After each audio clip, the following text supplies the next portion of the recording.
Tiga warga negara Bangladesh ditetapkan sebagai tersangka kasus penyeludupan manusia. Mereka ditangkap setelah terbukti sebagai pelaku penyeludupan 137 etnis Rohingya yang mendarat di pantai Kuala Parit, Kecamatan Sungai Raya, Aceh Timur pada 1 Februari 2024 lalu.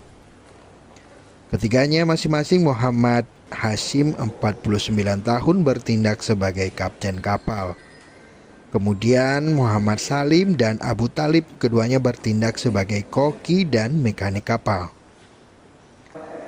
Kapolres Kota Langsa AKBP Andi Rahmat Syah menyebut ketiga warga Bangladesh tersebut terlibat dalam sindikat agen penyeludupan manusia dari kamp penampungan etnis Rohingya di Cox's Bazar, Bangladesh.